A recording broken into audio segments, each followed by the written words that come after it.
All right. Welcome back to the Sisterhood Society podcast. Today, we are going to be talking about all of our bests. So, Whit came up with this idea because Kait is actually sitting in recovery. She had surgery today, so it's just the two of us. Yep. And so we thought we would come up with something that's light and fun. Have you guys noticed that I've been the staple in all the podcasts? Like Kait and Tara kind of just like go back and forth of like not being on, but I'm always here. Someday when you have your breast lift, you'll be gone. Oh, I would love to have a breast lift. Oh. Okay, so we are going to just jump right in. Should we do our little intro? Dump right in. Gosh, Darcy, please make us an intro. We also need to decide on what it sounds like before we decide to do one. Also, okay, before we dump right in, we are going to, our sponsor this week is Just Ingredients. And I was going to report back because I have been using their protein powder, and I will tell you, I do like it. It does have a really good flavor, which I think is hard to find because protein powder as a whole usually tastes kind of disgusting. Yeah. And it's so gross. you really like them because they have really pure ingredients. Yeah. Everything she uses is all organic ingredients made with the most like top quality. So it's not even just like the ingredients themselves being organic. It's how the ingredients have been processed as well. It's like super pure, very like grade A, top of the line. I've also been testing out their deodorant. And it's amazing. It's a magnesium-based deodorant. And for a lot of like natural deodorants, I would always either get irritated or things would feel like itchy or whatever. And I haven't had any issues with it. And it keeps up with body odor, which I think is fascinating for a natural deodorant. And it's really hard to do. So anyway, we have their ingredients and we have an affiliate code that you guys can use. So if you use Royal at checkout for Just Ingredients, and they also just recently launched, I don't know if it's still out, but they were telling us all about it, that the pumpkin spice protein powder was launching. Oh yeah. I think it was the 16th through the 19th. It's seasonal and it goes so fast. Like literally it's one of their top selling items, the pumpkin spice protein powder. What she also does too with like her vanilla protein powder, the pumpkin spice protein powder, she puts them in like pancakes for like her kids. That's a good idea. Yeah, so you get additional protein and it doesn't change the flavor of them. It just like really enhances like the minerals and vitamins and stuff that you're eating. Interesting. Okay. Oh, we need to do our what's good. Oh, I'm all turned around. We don't usually all out of order. Tara, what is your good? I have slept through the night the last 2 nights, which is a huge praise because I haven't slept through the night in 3 weeks. I've been like going from my room to the downstairs like couch and sleeping, and then moving to the downstairs bedroom.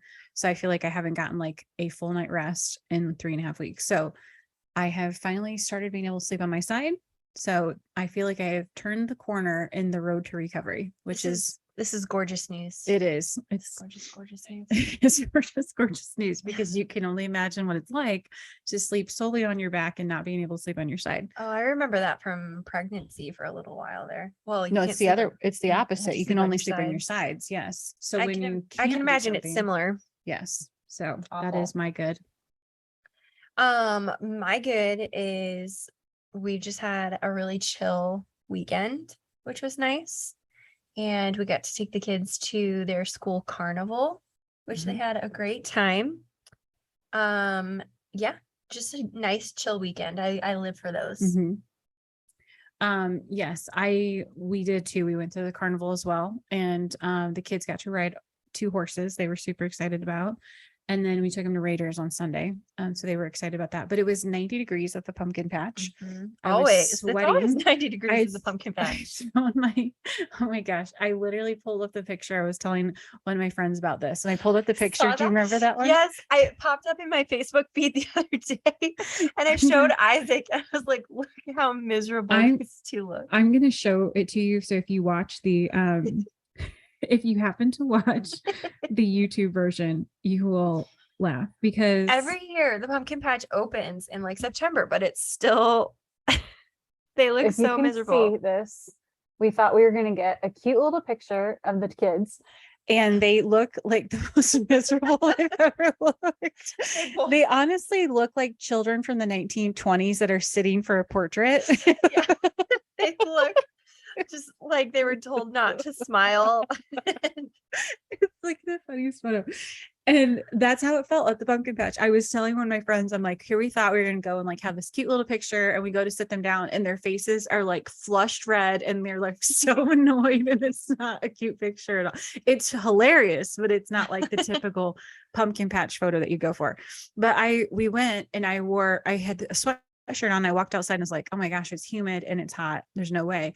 So I threw on a tank top. We went and we leave there, and I stand up from where I'm sitting and I literally have sweat underneath my bra. I'm like, how? I've sweat through my tank top at the pumpkin patch. So cute. It's a gorgeous look. Yes. So anyway, that was our weekend. But so it was nice and chill with lots of activities, and chill in a mental sense. It was not chill outside. Correct. Clearly. It's supposed to be like 90 this week.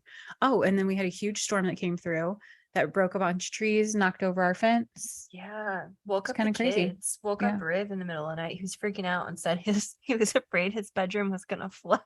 Well, apparently Brecken, it was very traumatic for Brecken too. We heard about it this morning on the way to school. Oh, it's funny how she processes things. She's very, very dramatic. Okay, so let's dive right in to our best. So I've written a list of things, and I thought this would be interesting because some of these I don't know about you. Okay. Apparently every podcast is to see how well we know each other. We know each other. And we just have an audience now for it. Okay, so first off, I feel like this one is the best of the best to ask you first, right off the bat, because Tara is if you don't know this about Tara, she's very specific about her meals, and she knows exactly what to order and how to order, with little tweaks of how to make it even better at like literally every restaurant in like 150-mile radius, maybe even extending down into Nashville area too. So this one is going to be interesting to see what she thinks. Okay, what is your best meal? So my all-time favorite meal that I can think of every time, like, and when I think of something like probably ambiance related too, is Solani Steakhouse on Laguna Beach. Like, I've never been there, but I remember you talking about it. So it's an old house, and when you look at it from the outside, it almost looks like a cottage that you feel like you would have seen in like Hansel and Gretel. Like it kind of has like that vibe. But in the inside, it's all like light wood flooring, and everything is white. So it's like white leather chairs, and then it has like crystal chandeliers and everything. It has very much a vibe to it. A bar in the center, but since it's a house, then there's all these like little pocketed rooms and stuff. Oh, okay. So Timu Solani is the one that owns it. He used to be on the Ducks. Okay. And he owns the restaurant, and so he actually has like a private room there too. And so depending if he's not there, then they use that for restaurants too. So we've sat like in his little room before, and they like pull a curtain across, so it's like private. But anyway, the service is fabulous. The meal is expensive, but it's like grade A meat. Like the steak is fantastic, and then they always have really, really good sides. So they have like a Yukon mash, Yukon Gold mashed potato that has like drawn butter around the edge. They had like a creamed corn one time. They obviously had like Brussels sprouts and different things. So the sides kind of always vary depending on like what's in season. And they're always fabulous. They have scallops that are super expensive, but they're really good. And I don't even like scallops. And so just everything that we've had there is just always like the tastes and everything are just like those ones where it just like makes it pop in your mouth, you know, that kind of meal. Yeah. So we've been there probably 4 or 5 times. I went the first time with mom and dad, and then Kate and I and mom and dad went one time. And then Brian and I have been back there with like Brett and Carly and just us a couple of times. So it's like one of our all-time favorite places. Very much an indulgence, but worth it. Yeah. I feel like that's kind of the point too. It's like one that you like just savor because you know you won't be able to get it like every single day. Yeah, totally.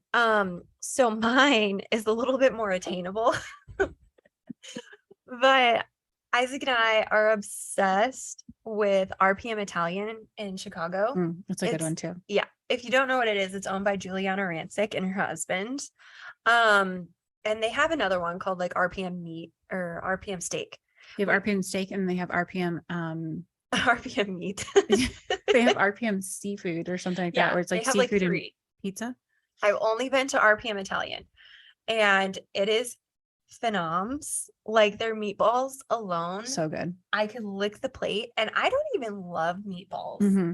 But for whatever reason, these, even just talking about it, is making my mouth water. It's so good. And they have this like garlic bread or something that you can like dip in it too, the sauce with the meatballs. And that alone, you can just like make a meal of it. But their pastas are phenomenal. You have to get Mama to Pandy's pasta. Yeah, I didn't get that last time. But you get it with like the regular sauce instead of the hot sauce. And so then it's not like as spicy. And then you save your meatballs with the pasta, and then it's like spaghetti meatballs. Okay, see, this is what I'm talking about. She knows exactly how to order. And the last time we went, I didn't do that, and I regretted it because the one that I got was just it wasn't just okay. It was very good. But I knew that had I ordered what Tara said I should order, I would have loved it even more. So what were you saying? Mama Japandi's pasta. It's Mama Japandi's pasta, and it's Japandi. I was saying it wrong. And then it's like a spaghetti, but it's a thicker spaghetti noodle. So it's and then they have like this sauce that comes with it is a red sauce, but it's got almost like a chili powder in it that makes it kind of spicy. So you can get it with like a regular sauce, so it's not spicy. And then you eat it with your meatballs. And they bring everything's like small plates, so you can kind of just like pick and choose, but they have great Brussels sprouts. They have really good mashed potatoes. And then you want to talk about the dessert? Oh my gosh. Okay. The dessert alone, you should just fly there to go get it if you're from out of state. If you're within driving distance, make a reservation. Oh my gosh. We're actually going there for my birthday. Did I tell you? Are you? Yeah. Oh, you should. We're going there that night. Brian it's kind of funny because it's my birthday, but he always chooses the restaurant because he's like, are you getting a reservation at RPM Italian? I'm like, we could try a new place. Like we don't have to eat at the same one every time, but I like it. So good. So they have this hazelnut dessert. And it is almost like a Ferrero Rocher, like chocolate ball idea. Yeah. Except it is bigger. It's like, if you can see, it's like softball size. If you can see on YouTube, it's like softball size. And it has like that outer coating. It's like hazelnut and chocolate outer coating. On the inside, I cannot stop making my mouth water. On the inside, it's like a hazel or chocolate hazelnut ice cream gelato. And then in the middle of that, there's like a hazelnut, like chocolate ball. Yes. It is one of the best things I've ever tasted. And to get it open, you have to like take your spoon and you have to like tap it. It's like a whole experience, but it's so good. And then if you have an anniversary or birthday, they bring you out like a little tray of these teeny tiny little like ice cream cones, and they put like little teeny like scoops of gelato on top. And so you get like 3 little ones, and then they put like a candle stuck to the plate. It is so good. Birthday. It's yum. The last time I went, I got a affogato, which is a shot of espresso naturally with gelato on top. It was so good. Like everything I've had there is just so good. And then you have to go to I'm gonna have to think of there's a foot massage place that's literally right downtown that we've gone to. And foot massage. They're open late, and they also have like a bar. It's like so random that you can massage in a bar. Yeah, you can get like no one's ever there, and we can always get right in. I forget the name of it. I'll have to look it up. But because now I'm just thinking, we should do that after we go to dinner. And then but the funny part is that when we went 2 years ago, I think it was, I had just done one of those like foot peels. Do you remember this? Oh yeah. I had done one of those like baby feet foot peels or whatever. And it hadn't really done anything like when it first happened, but my feet over the course of like the next week or so are like peeling. Right. So she's massaging my foot, and all I keep hearing is like, how your feet are laying up on like because we're laid back on our backs. And so like the towel that's on the towel that's on like over top of like the footstool, I just keep hearing her like being like this, like she's like wiping away stuff. I'm like, she's got to wonder what is wrong with my feet. Because they were just like shedding. They were like shedding. I heard the story. You ever heard the story? How embarrassing for you. I know, it was so funny. And so the whole time I'm like dying because I'm sure she's like, what the heck is wrong with this picture? Secondhand an embarrassment. I am mortified. So Oh, mortified. I was for like, you. well, there's the foot peeling. It finally worked. So gross. I'm sure she's seen it all. Oh, so nasty. She probably didn't sign up for that. She's like massaging this person's feet and their skin is just peeling right It's off. literally like falling off. It has to be like when you put your foot in a pool, right? Like, and your feet are like dry. It's gotta be the same thing, but it's just like Wow. shedding. That's so Oh. gross. So yeah, That's a fun funny. little detour. Okay, best. We're not gonna get through all these. I have so many. Let's go out of order. Best beach you've ever been to. The best beach I've ever been to. I don't love the beach. So I don't think of beaches as being something that I like mark down in my head as This might be controversial, but I don't like California beaches. I feel like they always seemed really dirty and the sand was always very coarse. Yeah. And so it would hurt like when you're walking through them, or at least the ones that I went to in like Southern California. Yeah. And then I don't really love East Coast beaches. Well, no, I like them more than I do California beaches. But I think the best beach I've ever been to is the 38 beaches. Oh, really? Because the sand is white and Yeah. it's so fine. They always say that about Florida, that the Yeah. beaches are really nice. I do remember that when we went to Fort Lauderdale for spring break, that the beach was really, really Yeah. nice. I don't remember loving Hawaiian beaches. I feel was like more they rocky. they seemed a little bit more rocky, also coarse sand and Mhm. kind of seemed a little dirty. Costa Rican beaches were like black sand beaches and they also seemed a little dirty. And Mhm. also there are a ton of crabs, freak me out. Like gross. The 38 beach was really pretty. Yeah, the 38 beach I think is the nicest one I've been. Yeah, I could see that. Okay. Best hotel you've been to. I think one of my favorite hotels that we've ever stayed at was when we went to Santa Barbara for our honeymoon. Oh my gosh. That was mine. You've been to the Santa Barbara one? In Four Seasons? Yeah. Yes, that was mine. Look, I have it written down. That's so funny. Get my thing. Best, wait, where am I? Best hotels. FS Santa Barbara. When did you go though? I went with Mom and Aunt Kira. Oh, that's right. I forgot about that. That's hilarious that we both chose the same one. Yeah, It's so so they had cute, like this though. outdoor patio, and then there's like a street before you like can Uh-huh. see the beach, and it's just like it's Kind of lobby is Spanish really style. yeah. And just like the rooms are really cute and Yeah. cozy, Yeah. but like also really unique. But you walk out, you can like walk out your door to like a courtyard. Yeah. and- yeah, It's so cute. that's so funny. that That's you look like that. hilarious. But yeah, that's one that sticks in my head is like I really, really thought that one was pretty. Yeah, the Four Seasons Santa Barbara is beautiful.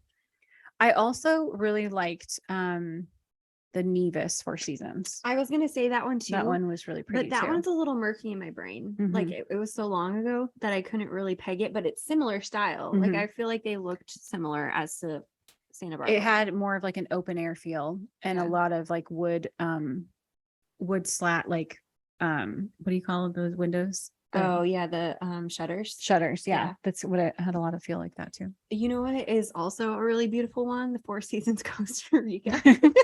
All the Four Seasons. The Oh. Four Seasons Costa Rica. That was where we honeymooned. And the room was gorgeous. It was like dark wood everything, but it gave that like really islandy vibe. Yeah. It was so pretty. That's how Nevis felt too. Well, and Mhm. don't you remember with Nevis, you had to take a boat, Yeah. you had to take a plane to the island, you take a boat from there over to the actual resort.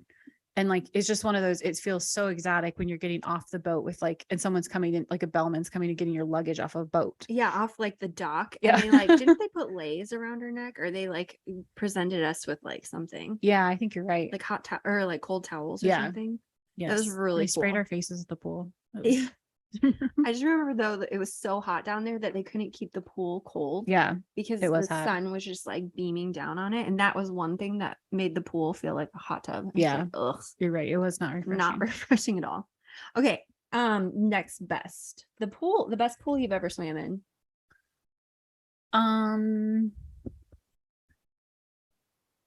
The best pool I've ever swam in. I know this one's hard. It's hard to come up with one. Yeah, I'm trying to think. I would say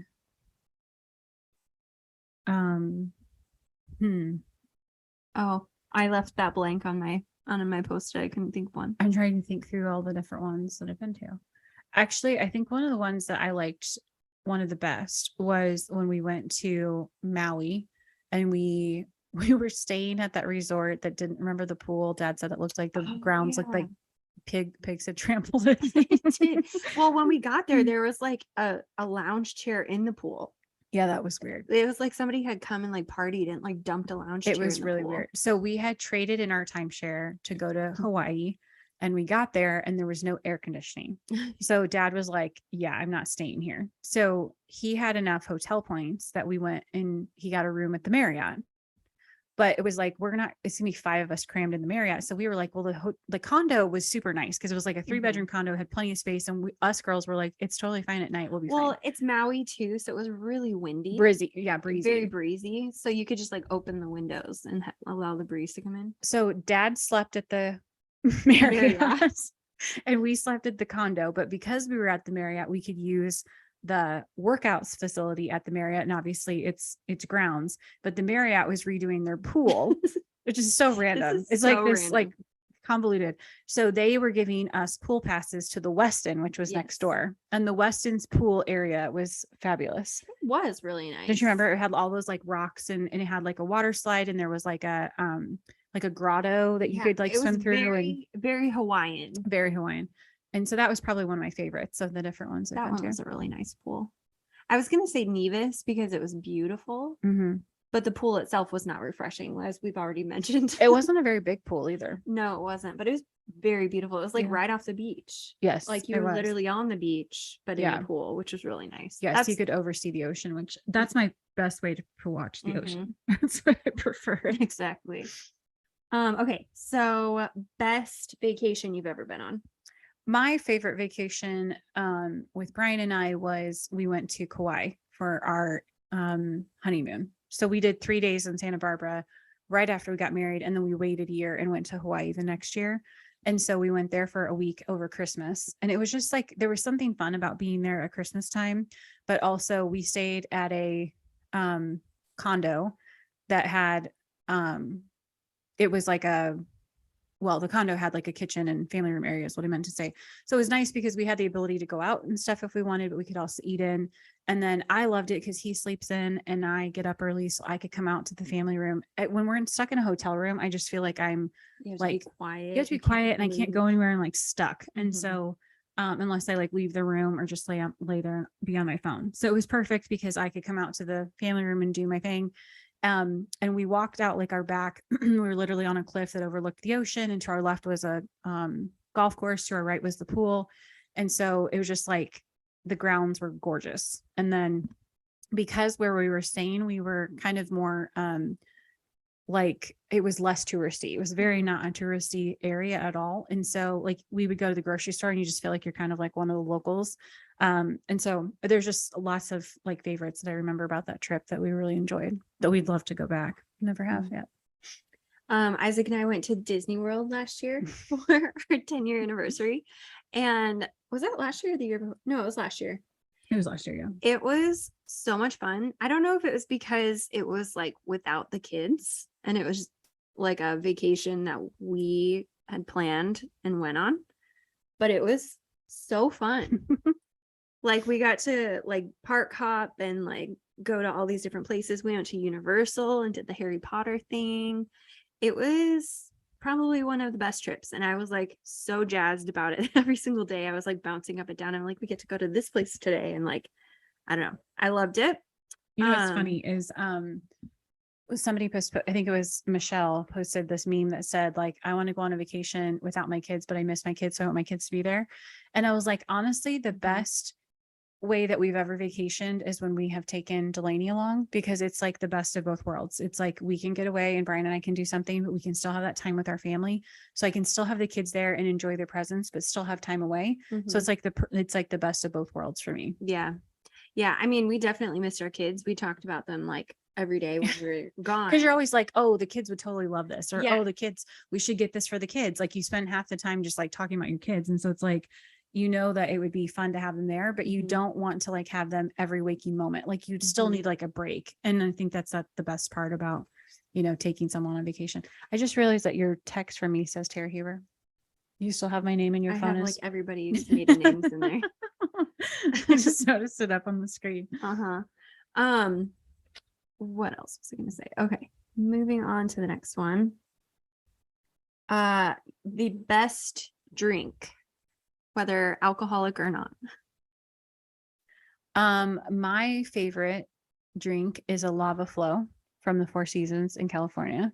And I think there's something nostalgic about Aviara because that's where we like first started going for spring break when we before we moved to California. And that first year that they would make us lava flows so this is non-alcoholic because obviously I was like 14 at the time, but they would do a pina colada with a swirl of strawberry daiquiri in it. And then it would almost like a strawberry coulis or something on top. It was something that was like, anyway, it was excellent. And they just give me very fond memories. My fave drink would like an alcoholic drink is a Phil margarita, which Phil margarita, he is my brother-in-law, or is our brother-in-law, and he makes the best little craft cocktails. And I love his. They're delish. Non-alcoholic would be a caramel latte. There's no sentiment in that. It's just delicious. That's funny. Okay. Best date you've ever been on.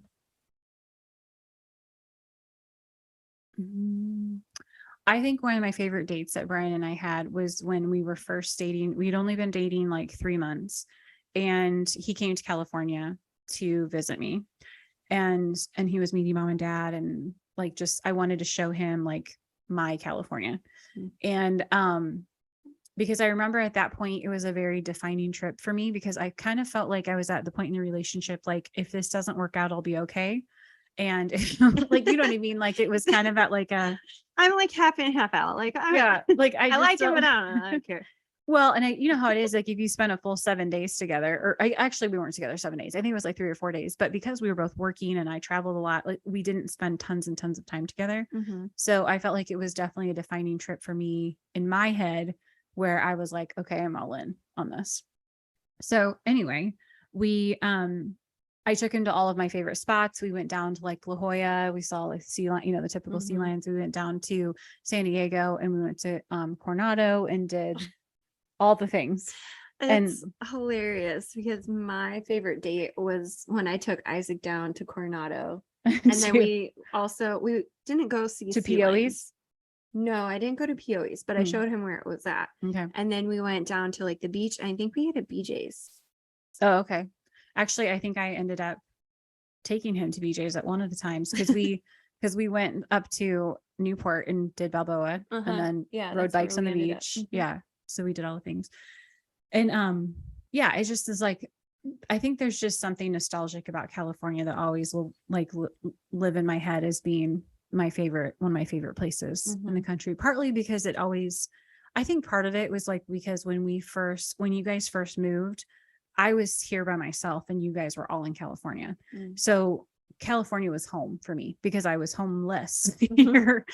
And it was really hard for me to know that you guys were all together and having like family dinners and all those kinds of things. And FOMO. You're a FOMO person. I am. It's very hard for me to know like that, especially because you're all together. It's not like mom and dad just lived out there and you guys were doing your own thing, but like everybody's there, not me. And so it's just like this whole, like you guys living this life without me. This is hard. I can't blame you. I feel like that would be difficult. Like, cause you were settled here. Yeah. You were already out of college, but not by much because, so initially you guys moved out there like 3 to 4 months before I finished college. So I was here by myself for that long. And then I moved out there with you. But because of that year and a half that I spent in California and also then going back has always left very like warm feelings for me because California always has a piece of my heart because that was home for, 18, 19 years. And because I worked for dad, I spent tons of time out there. While I was single, I would go out there for a month or 3 weeks at a time. And so it really was my home away from home. And so when they moved, it felt like a death in the family for me because that house was like such a place of restoration for me. It was one of those places that I would escape to when life was hard or something, had happened or anything like that. It was always that place. You took their move pretty pretty hard. I did. It was really like Kate and I think we had like set our piece with it. We were like, well, like mom and dad want to move to Nashville. Yeah. And like it makes sense for them. And like that's fine. It's no longer like our family home because we were all married. I had kids by that point. Yeah. I mean, they just moved like 5 years ago, so it's pretty recent. But Tara's the one that took it real hard. But you were also pregnant at the time too.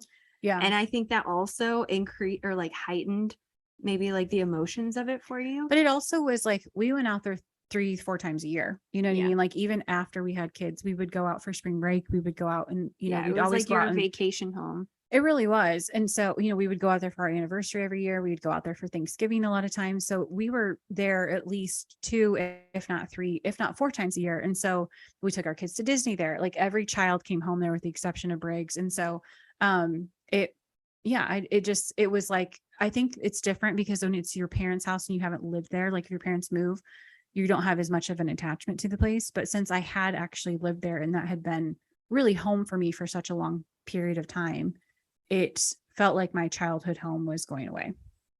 And I think that that's what hit me hard because I felt the same way when we left Illinois. Like that house had represented so many memories and so many like pieces of my, growing up years. And then California house had represented so many memories and so many pieces of like my 20s and 30s that, we got married in that house or like had a reception there. So there's just so much wrapped up. It's the memories that are wrapped up in that house, not so much the house itself. It's funny because like Kate and I were actually the ones that grew up in the house. Yeah. Like we went to high school and like college there, I went to a few years of college while they still live there. And neither Kate or I cared that mom and dad were leaving. Cause I mean, we were just like, oh, like, it's a new chapter for them. Like it'll be great. They need to get out, like whatever, like have a new start somewhere or whatever. Yeah. And so Kate and I were just like, oh, okay. And Tara's the one that was like, you can't do this. This is my home. Like Tara she did say that, but I'm definitely dramatizing it. But Tara was the one that was like very not hurt by it.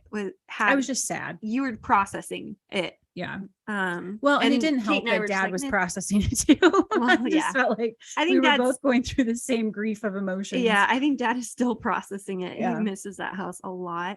And not that I don't miss California. I love California, obviously. Like we spent 8 years of my life out there, and we always went back and visited once we moved back to Illinois. And so it definitely is like one of my homes, but I don't have like the sentimental attachment to the physical home because I was just like, oh, this is a good move for mom and dad. Like that's kind of where I've found my peace in it. I was like, oh, it'll be great for them. And but I also didn't get married in that house either. And so like I understand you having those emotions. Well, you guys really didn't spend as much time there once you had moved out. Like you and Kate, like I felt like because you were in your careers and obviously it was, you were busy and stuff like that. It made it easier for me to be out there because I was working for dad. So I was able to spend, weeks and weeks of time there. So I feel like you guys definitely lived there, but I felt like I spent a ton of time in my 20s in that home for sure. Going back and forth. So, okay. So what was that? Best date? Oh, yes. So best date. I already said I went to Coronado and we went to the beach. That was fun. Yeah. I feel like, maybe taking Isaac around my California, like you said, you did that with Brian. I felt like that was really fun for me to be like, here's my home and here are all my favorite places. And this is what we do. And like, just kind of getting him up to speed. Yeah. Like these are the best places to eat. And so even still, Isaac's like, last night, Isaac was like, what sounds really good is like enchiladas at Carmelita's. Oh, don't start with Carmelita's. Or Javier's. So I was just watching Krista Horton's stories. They went down to they stayed at the Pelican. Oh yeah. Just recently. And is that what it's called? Pelican Hill. I knew he was missing a word. And they went to Javier's every single day that they were there. Oh, they went for her so birthday good. And I was just like, I miss Javier so bad. So like the moral of the story, if you go to Chicago or Southern Orange County or Nashville, hit us up because we have the best places to eat. We will give you a long list. Or if you're in Carlsbad, we'd be glad to give you some there too. Exactly. So Okay. Best, this one's kind of dumb, but best paint color for your house. I really like the gray owl that we use in the main floor because we were trying to find something that wasn't it. Did you say owl, like OWL? Yeah, I think it's called gray owl. By who? Benjamin Moore? Mm-hmm. Okay. And I feel like grays are such a hard color to find. They because really are. They're either too blue or they're too purple or they're too tan or they're too, like they're too Cool tone, too cool tone, too warm. Yeah.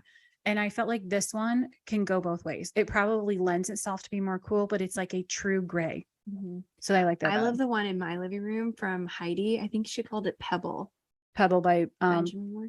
no, I think that one's Pratt and Lambert. Might be.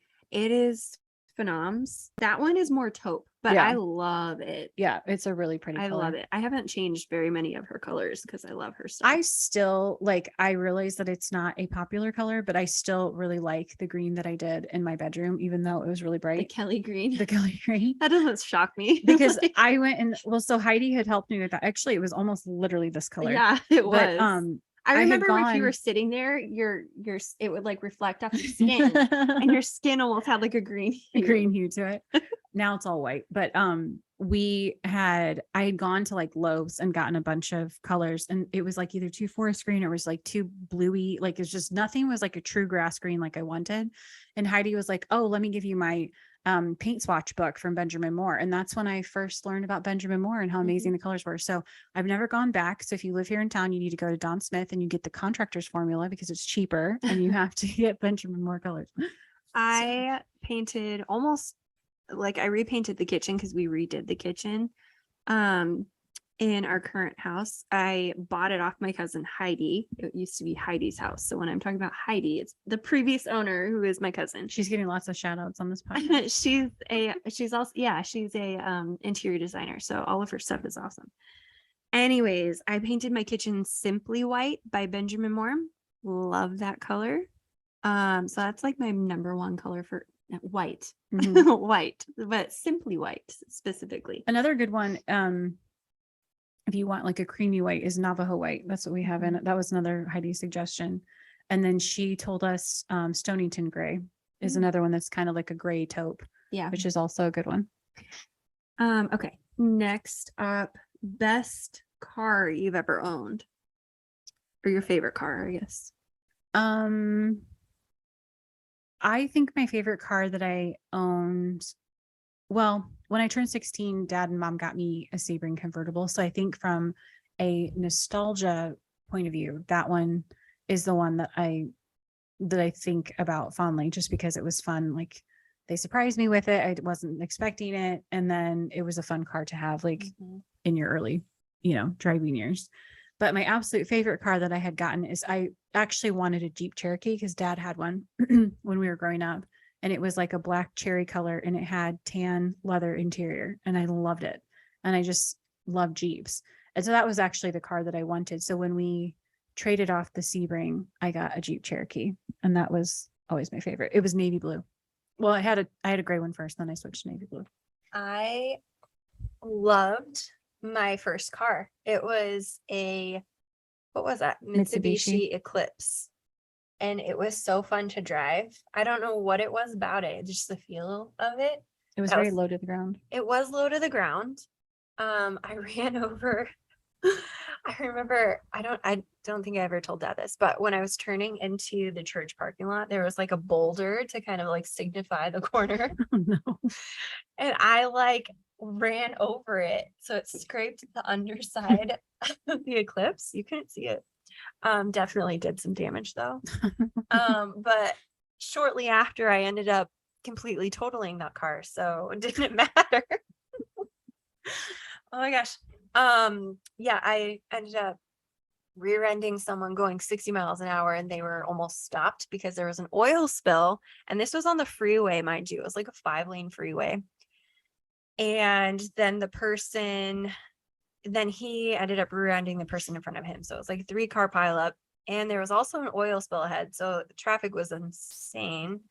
And I'm lucky to be alive, to be honest. Okay, last but not least, best book you've ever read. Tara Honest- does I do have, have a best book. she's actually. got an opinion on this. I don't Shocking. really, I would have to go back and read it as like an older adult to see if I still agree with this, but it's the only book that I've ever read twice in my life. I know what it is. Yes, Can I'm I sure you guess? do. Sure. Francine Rivers, Redeeming Love. Yes, because I got it for Kate Figures. Did you know that is a movie? They made a movie like last Oh, year. really? Yeah. Oh, I should watch that. That'd be interesting to see. I don't know. I really liked, I mean, obviously it's all back. It's based off the book Hosea. Mhm. And I just found the book really good. And I read it the first time in high school, I think. And then the second time I read it on a family vacation when we went to Florida. And I was like so engrossed in the book that I didn't want to do anything else. And everybody on the trip was giving me hell that I wasn't like coming to the pool or like doing anything. But first of all, like nobody my age was there. It was like the next person in line to me was you. That was the next. I know you were. I don't think Britt was on that. I think I was, vacation. it was, I think it was, Oh, it wait, was no, Britt literally was. right after we had moved to California. It was the first summer. And so like our other cousins like that were my age didn't come.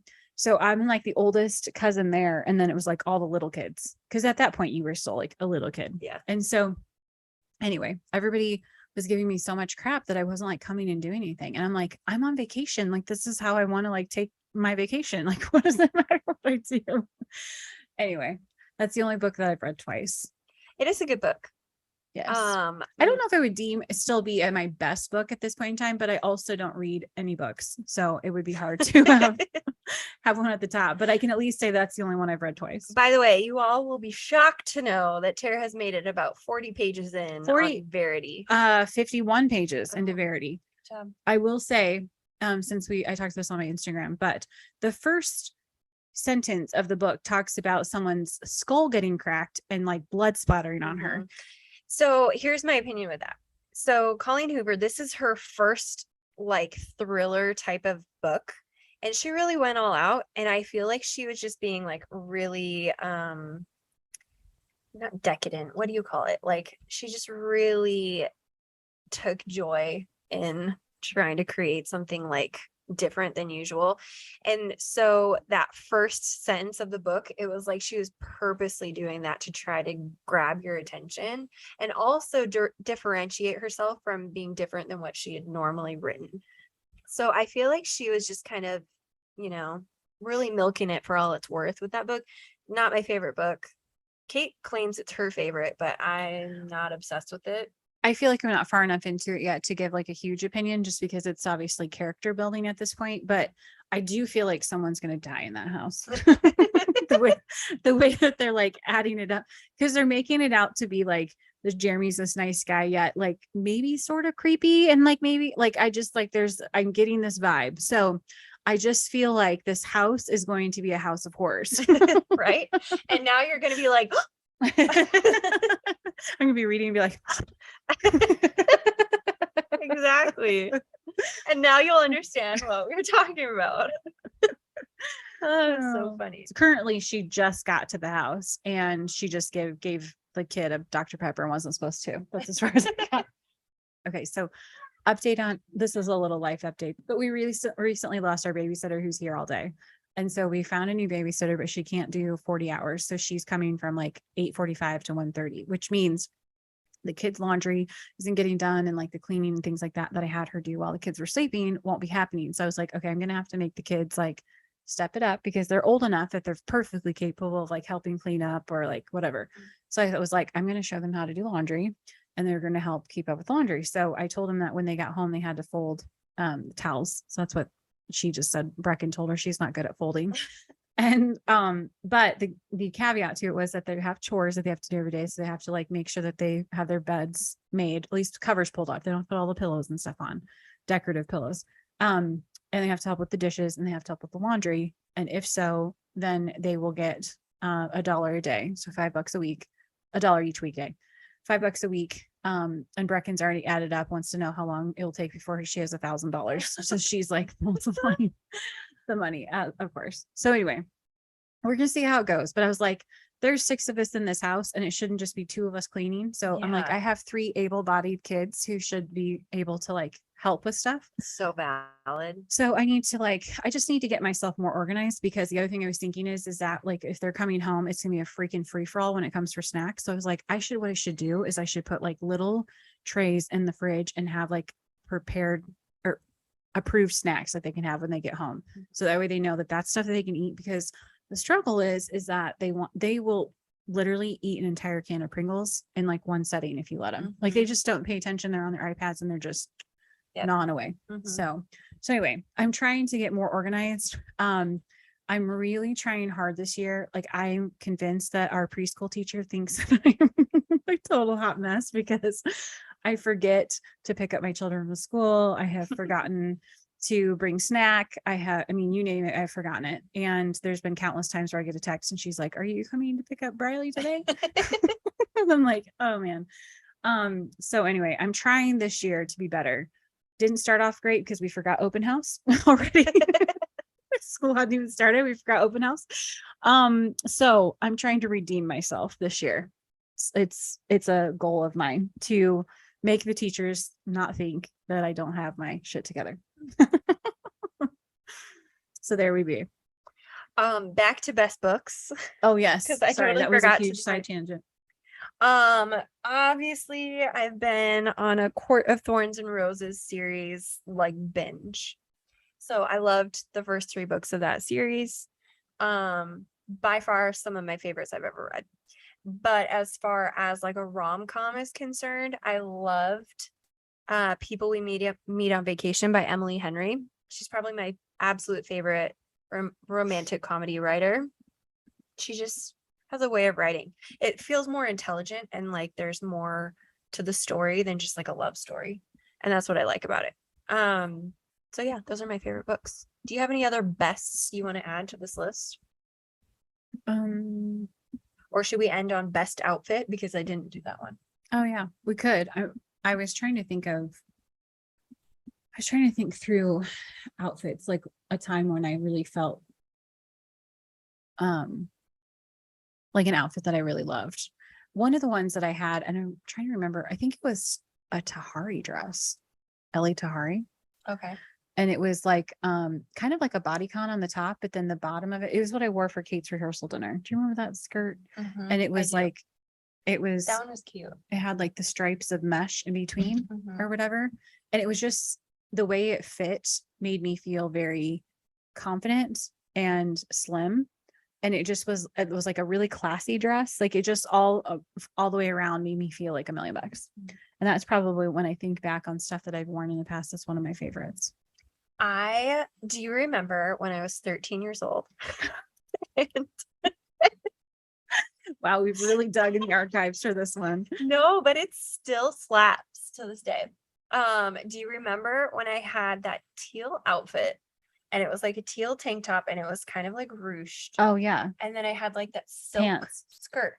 It was Oh a yes, skirt, yes, skirt. but it went to a little past the knee. It was almost like a midi length, and it tied in the back, and it was almost like an ombre before ombre was a thing. That was cute. It was so good. Where'd you get that from? Banana Republic. Oh, Isn't that funny? I was 13 shopping at Banana Republic. But my mom got it for me for nicer occasions, like church and weddings and stuff. Didn't you wear that in Nevis? Yeah, I did. Okay. Or no. Nevis, Oh, I was no. 10. Sorry, In yeah, Hawaii. that's what it was. And we took family photos. But it was so classy that today, if I were to, first of all, I wouldn't be able to fit into it, because that was when I was at my most thin ever. It was just really beautiful, and even to this day, if I were to wear it, I feel it would still look in style, because it's just so classic.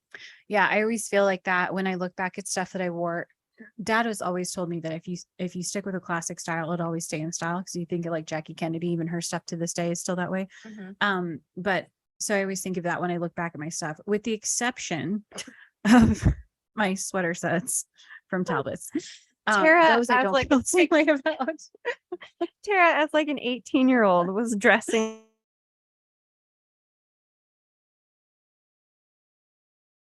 younger now than I did when I was 16. I just remember, well, it doesn't help when we went to Christian school, and back then you had to wear skirts, and it was too hard to find skirts that went to the middle of your knee, because that's a really weird length. was it the middle of the knee or the top of the knee? Either way, it was just like hard to find skirts that were longer at that point. So I always ended up wearing long skirts. Well, long skirts are just, they're not a vibe. And They're so coming back in style, shockingly. we were at Walmart with you two, and there was enough of an age gap that the cashier thought I was your mom. And I was just like, wow. Based off of what you were wearing. I'm sure that didn't help. I probably had a pin on. I probably had a pin on my shirt. A brooch, not a pin, a brooch. Tara wore brooches and like little sweater cardigans that have like dragonflies. There's lots of things about that that's just unfortunate. But at the time, at the time, I was not the only one wearing that kind of thing. So that is somewhat to my defense. It was the 90s. It was a weird time. I think of the 90s as being like heroin addicted, like rock and roll. I mean, not like we were, but like the time, like I feel like drugs were a big thing in the 90s. Like Kurt Cobain died. Yeah. You had like just like a lot of like really we had skinny fuller leg pants models because we wore flare jeans, and then for some of it, and then we had I remember wearing Eastlands, like the construction boot, but then also the brown Eastlands. Do you remember those? No. That had like leather Are you talking about laces? Timberlands? Okay, sorry. Eastlands were the brown leather, but the Timberlands were the construction boot looking one. Doc And then Martens Doc were Martens big. were very big, and then flannels, and we had overalls, and I mean, yeah, it was just like it was Grunge. yeah, 90s were oversized grunge. shirts, oversized t-shirts. 90s were grunge, and we have Tara over here wearing cardigan sweaters. There's only so much you can wear with a skirt. So anyway, and our school wouldn't let you wear like name brands across your shirt. They've now since loosened because our kids go to the same school, but so you couldn't wear like an Express sweatshirt, to school. Yeah, because you couldn't have any like logos at all. So it just limited what you could wear. It's true. So you I, on the side but of Talbots. yeah, but if this gives you any indication, I remember I had a outfit that was like a knit skirt. It was a red knit skirt that had slit to the knee, and it was a red like crew neck knit top that Was it ribbed? it was all ribbed, Okay. and it went over the skirt, and then I had a gold belt that belted around the waist, and then I had red shoes that I wore with it with Red shoes. white pantyhose, and then I had a red purse Oh my gosh. that I would wear with it with a red Scrunchie. watch band Scrunchie. You were a red around my scrunchie. wrist, and then I had a red scrunchie that I would wear in my hair, or a bow, could be a bow. And I mean, I don't know why You're it was. like, yes, I really slayed nailed this it. outfit. I really nailed it. But I got best dressed in high school, so there you go. Even my classmates didn't have great style Best taste. So they dressed couldn't out get- of what? 10. 17. Give us some credit. I also let's see, I got best dressed and also most likely to succeed. That's what they voted for. I mean, we should probably revote and see if as I sit here like this. You're like, and am I best dressed? I'm have working I out of my succeeded? I'm working out of my basement. They really called that. Ash, if you're listening, let me know. Oh, it's funny. Well, I think on that note, we should wrap I think it we up. really covered our best everything. I think we did. That was fun. So if you liked this episode, or if you would like to listen to more episodes, please give us a 5-star rating, and you can listen to us on any podcast platform that you can find podcasts on, or you can watch us on YouTube and Rumble. You would be one of the 23 that watch us on YouTube every week. Actually, I think the most recent I had 48. So we are moving up in the world of YouTube. Sponsor us, YouTube. We're here. So please give us a 5-star rating. And if you like this, leave comments below of what some of your favorites and bests are. We will see you guys next week. Thank you for listening. Bye.